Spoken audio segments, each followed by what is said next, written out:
Hello student, स्वागत है आप सभी का इसकी लेटेस्ट क्लास में, जहां हम क्लास 11 का परमाणु की संरचना नाम का चैप्टर पढ़ रहे थे।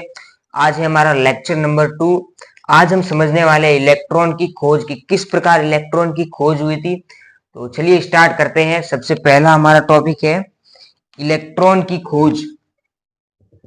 यहां से हम स्टार्ट करेंगे चैप्टर को।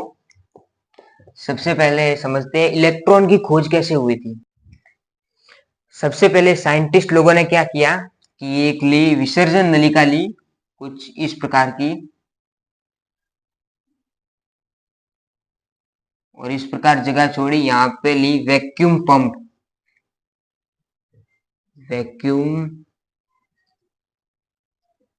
एक वैक्यूम पंप ली, और यहाँ पे रखा उन्होंने कैथोड की प्लेट, और इस साइड में रखी एनोड की प्लेट, और इन दोनों को जोड़ दिया एक बैटरी से। एक बैटरी लगाई यहाँ पर, इस साइड माइनस और इस साइड प्लस।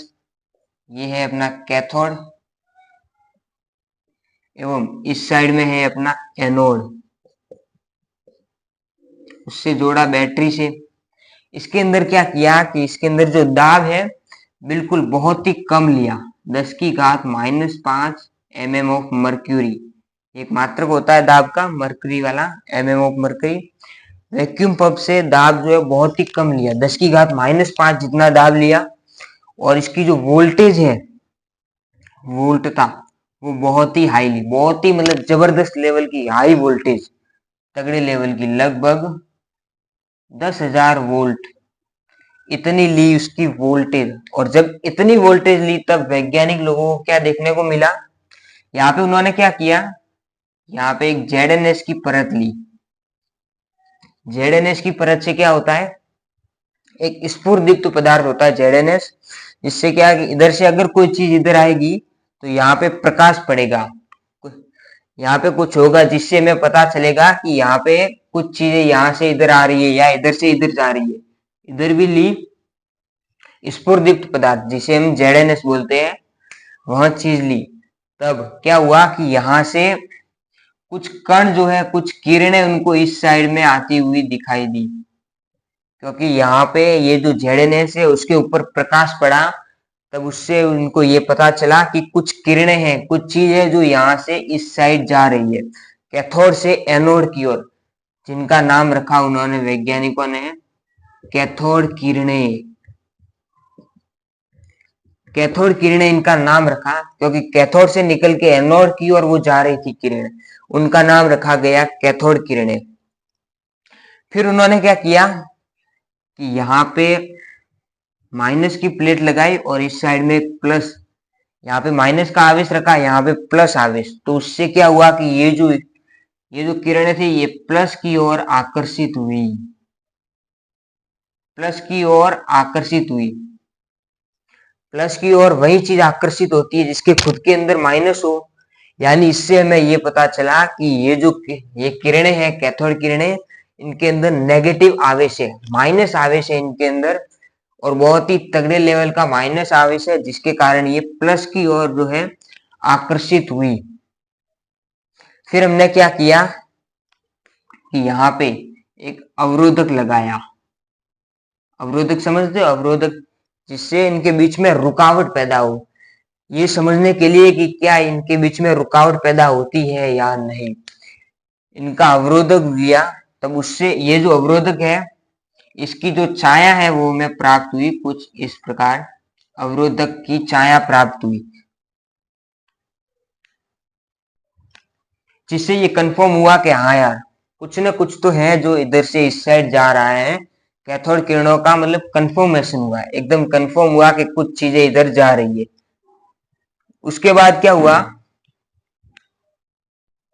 अब वैज्ञानिक लोगों ने क्या किया कि इसके अंदर वैक्यूम पंप से एक एक करके हवा भरी, बहुत सारी गैसेस अलग अलग भरी। यानी जैसे पहले हाइड्रोजन गैस भरी, उसको बाहर निकाली, फिर ऑक्सीजन गैस भरी, फिर उसको बाहर निकाला, और एक एक गैस भर के उनको आवेश प्राप्त हुआ। जैसे एक गैस निकाली, गैस वन, गैस वन का फिर उन्होंने आवेश बट्टे द्रव्यमान का मान निकाला कि भाई ये गैस कितना आवेश छोड़ रही है और गैस का द्रव्यमान कितना है, वो निकाला। फिर दूसरी गैस के लिए भी, कोई दूसरी गैस, उसके लिए भी इन्होंने यही किया, आवेश बट्टे द्रव्यमान निकाला। फिर किसी तीसरी गैस के लिए भी उन्होंने आवेश बट्टे द्रव्यमान, इस प्रकार बहुत सारी गैसों का आवेश बट्टे द्रव्यमान का मान निकाला। तब उनको जो आवेश बट्टे द्रव्यमान का जो मान है वो सेम प्राप्त हुआ। सभी गैसों के लिए आवेश बट्टे द्रव्यमान का मान सेम प्राप्त हुआ, और वो प्राप्त हुआ E बट्टे एम, यानी आवेश बट्टे द्रव्यमान का मान जो है 1.76 इंटू 10⁻11, और कूलाम पर केजी इसका मात्रक। ये जो है ये मान उनको सभी गैसों के लिए प्राप्त हुआ, सभी गैसों के लिए। अब हम समझने जा रहे हैं एनोड किरणों की खोज। अभी हमने कैथोड किरणों की खोज को समझ लिया, अब हम समझते हैं कि एनोड किरणों की खोज कैसे हुई। तो हमने उसी प्रकार की विसर्जन नलिका वापस से ली, इस प्रकार की ली एक विसर्जन नलिका, और इस प्रकार की कैथोड प्लेट और ये एनोड प्लेट, इनको जोड़ा एक बैटरी से, ये नेगेटिव कैथोड की ओर और पॉजिटिव एनोड की ओर।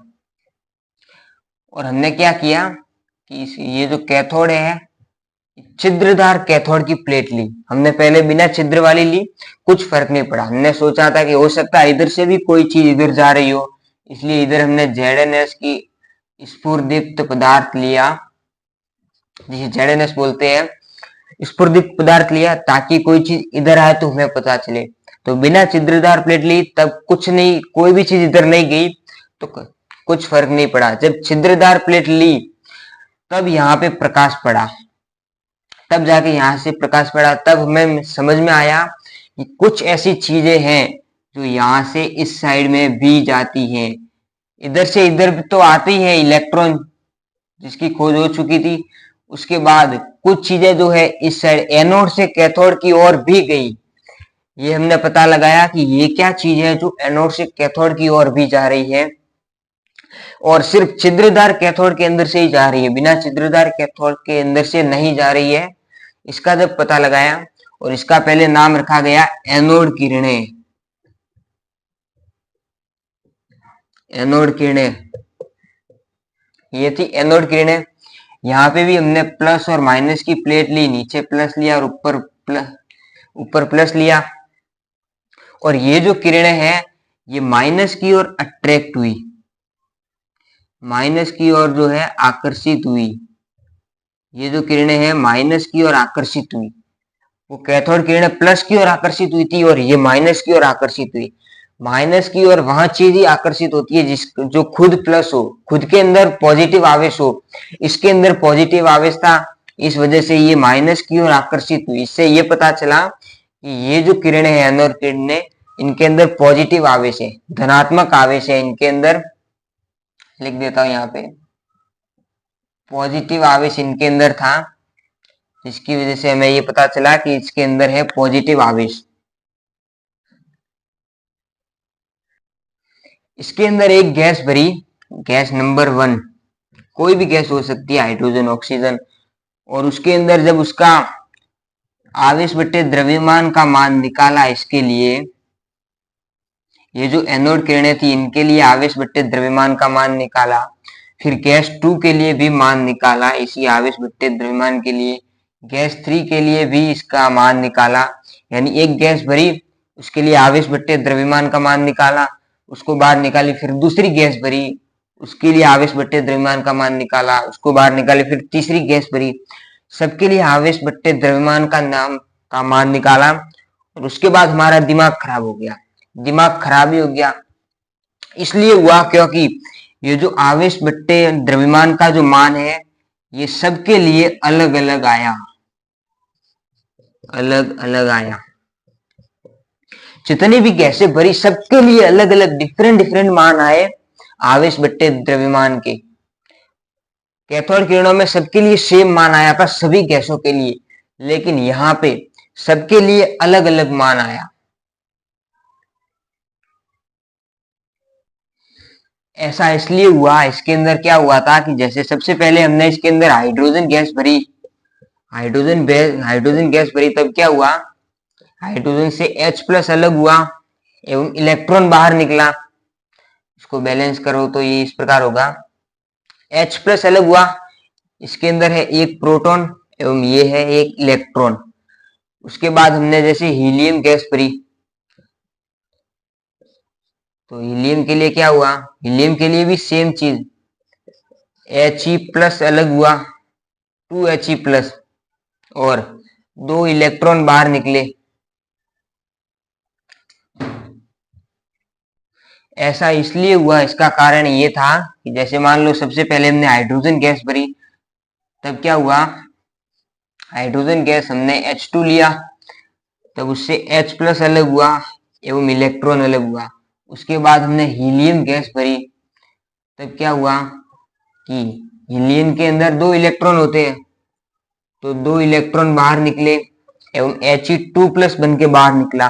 तो ये जो इलेक्ट्रॉन थे ये थे माइनस आवेश, एवं ये जो इनके अंदर प्रोटॉन थे, जैसे हाइड्रोजन के अंदर होता है एक प्रोटॉन एवं हीलियम के अंदर होता है 2 प्रोटॉन और 2 न्यूट्रॉन होते हैं हाइड्रोजन के अंदर।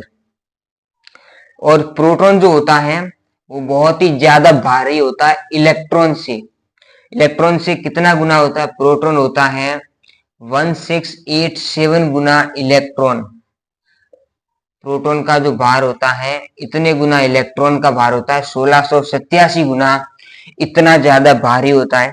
इसी वजह से इलेक्ट्रॉन जो है इस साइड स्फुरदीप्त पदार्थ की ओर डायरेक्ट चले गए, और प्रोटॉन जो है छिद्रदार जाली के अंदर से गए, बहुत भारी थे, इस वजह से इस कैथोड की इधर नहीं जा पाए, जब छिद्रदार कैथोड ली तब जा पाए, इसी वजह से ये हुआ था। एवं आवेश बट्टे द्रव्यमान का जो मान है पहले सेम आया था, क्योंकि एक इलेक्ट्रॉन के लिए आवेश बट्टे द्रव्यमान सेम होता है, लेकिन प्रोटॉनों के लिए एक गैस के अंदर प्रोटॉन की संख्या जो है सबके अंदर अलग अलग होती है। जैसे हाइड्रोजन के अंदर एक प्रोटॉन है, हीलियम के अंदर 2 प्रोटॉन और 2 न्यूट्रॉन है, उसी प्रकार इसी वजह से प्रोटॉन के अंदर एनोड किरणों के अंदर आवेश बट्टे द्रव्यमान का जो मान है वो सबके लिए अलग अलग आया। यही कारण था इसका जो मान है सबके लिए अलग अलग आया, एवं ये जो मान है सबसे ज्यादा आया हाइड्रोजन के लिए। हाइड्रोजन के लिए सबसे ज्यादा इसलिए आया क्योंकि हाइड्रोजन के अंदर होता है सिर्फ एक प्रोटॉन, और द्रव्यमान की जगह द्रव्यमान में आएगा सिर्फ एक प्रोटॉन का द्रव्यमान, एवं हीलियम में क्या आएगा, हीलियम में आएगा 2 प्रोटॉन और 2 न्यूट्रॉन, यानी द्रव्यमान बढ़ जाएगा हीलियम का, और द्रव्यमान अगर बढ़ेगा तो आवेश बट्टे द्रव्यमान पूरा जो है इस पूरे का मान घटेगा। इसी प्रकार जैसे अलग अलग गैस लेंगे तो सबके लिए द्रव्यमान का मान तो बढ़ता जाएगा, एवं E बट्टे m का पूरा जो मान है वो घटता जाएगा। इसी वजह से हाइड्रोजन के अंदर प्रोटॉन का एक ही प्रोटॉन होता है, जिसकी वजह से हाइड्रोजन का जो द्रव्यमान है सबसे कम होता है। इस वजह से E बट्टे m का मान जो है सबसे ज्यादा आता है हाइड्रोजन के लिए। ये है इसका प्योर कॉन्सेप्ट। अभी हम अगली क्लास में आगे चैप्टर को कंटिन्यू करेंगे, तब तक के लिए बाय।